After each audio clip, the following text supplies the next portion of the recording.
আজকে বানাবো গাটি কচুর দম। হাই, আমি অনিন্দিতা, তাই চলে এসেছি তোমাদের কাছে, তোমাদের মাঝে। চলো তাহলে আর দেরি না করে স্টার্ট করছি আজকের রেসিপি গাটি কচুর দম।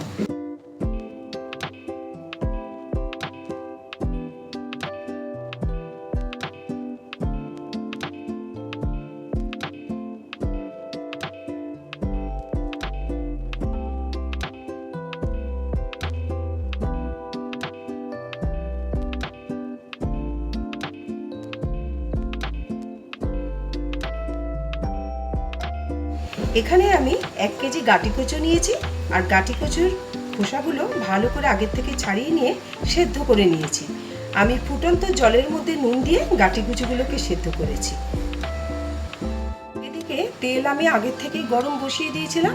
এবার এই গরম তেলের মধ্যে গাটি কচুগুলোকে দিয়ে দিলাম। হাই ফ্লেমে গাটি কচুগুলোকে ভালো করে প্রথমে ভেজে নেব।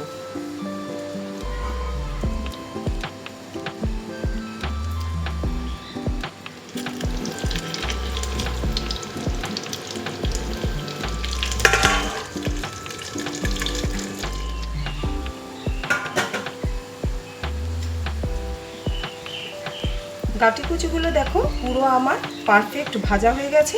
তবে এখানে একটা কথা বলে রাখি, এগুলো যখন বয়েল করবে 80% মতো বয়েল করবে, পুরোপুরি কিন্তু বয়েল করবে না, তাহলে পরে ভাজাটা কিন্তু খুব একটা ভালো হবে না। এবার আমি গাটি কচুগুলো সব তুলে নেব একটি পাত্রের মধ্যে।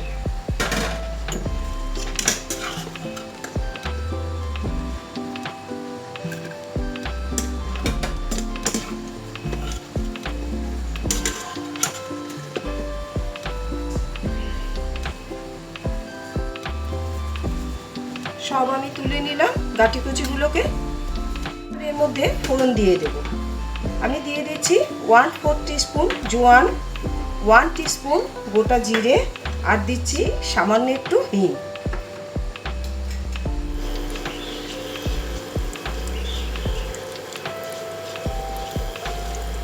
এবার এই ফোড়নটা দিয়ে যখন একটা সুন্দর ফ্লেভার বেরোবে, তখন আমি এর মধ্যে দিয়ে দেব আদা কাঁচা লঙ্কা বাটা। এখানে আমি দিয়ে দিলাম আদা কাঁচা লঙ্কা বাটা। এবার আদা কাঁচা লঙ্কা বাটা এই ফোড়নটার সাথে ভালো করে মিশিয়ে নেব। আর আদার কাঁচা গন্ধটা যখন চলে যাবে, তখন আমি এর মধ্যে এক এক করে সমস্ত মশলাগুলো অ্যাড করব। এখানে একটা কথা বলে রাখি, আমি এখানে পুরো রান্নাটাই কিন্তু সর্ষের তেলে করছি, আর 1/4 কাপ সর্ষের তেল নিয়েছি, আর ওই তেলেই কিন্তু পুরো আমি রেসিপিটা দেখাচ্ছি। প্রথমে দিচ্ছি হলুদ গুঁড়ো 1/4 টিস্পুন। এবার দিচ্ছি ধনের গুঁড়ো 1.5 টিস্পুন, জিরে গুঁড়ো 1.5 টিস্পুন, লঙ্কার গুঁড়ো 1 টিস্পুন দিয়ে ভালো করে মশলাটা আগে কষিয়ে নেব।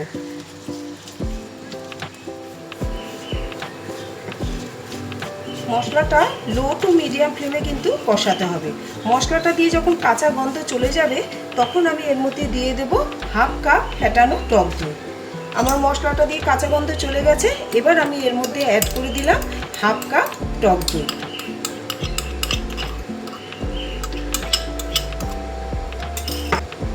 এবার টক দইয়ের সাথে মশলাটা খুব ভালো করে কষিয়ে নেব লো টু মিডিয়াম ফ্লেমে।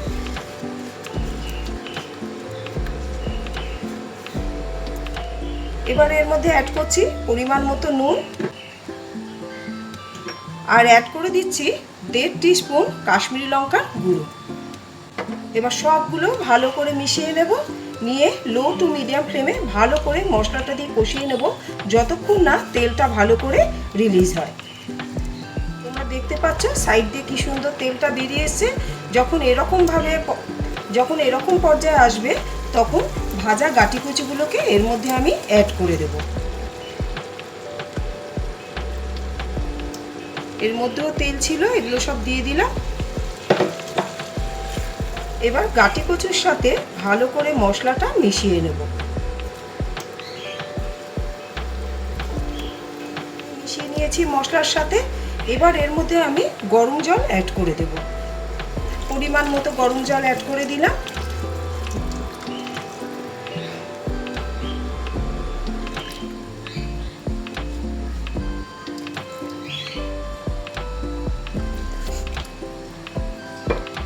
এবার চাপা দিয়ে এটাকে ফুটতে দেব।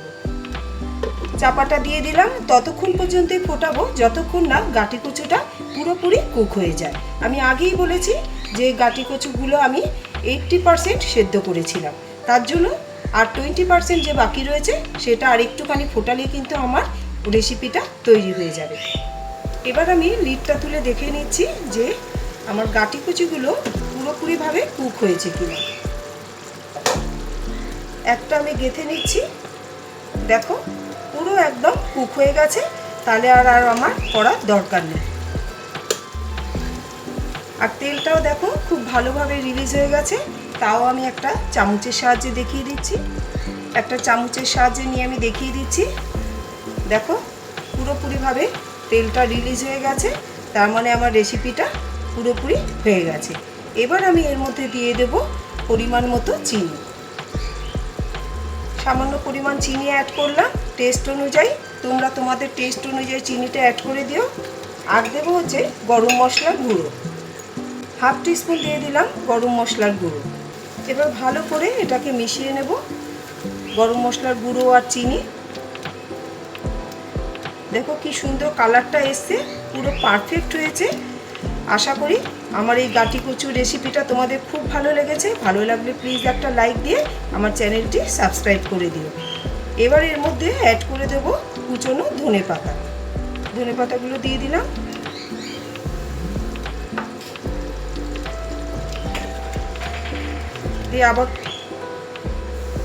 দিয়ে আবার একটুখানি নাড়িয়ে নিলাম।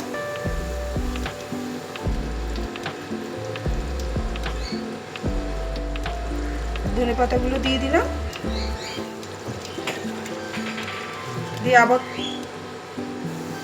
দিয়ে আবার একটুখানি নাড়িয়ে নিলাম।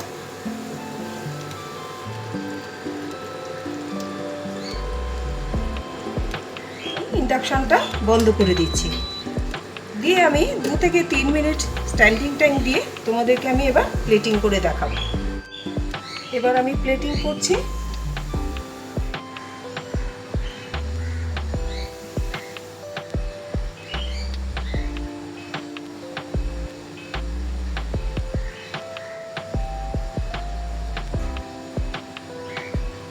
এবার উপর থেকে ধনেপাতা ছড়িয়ে দিলাম।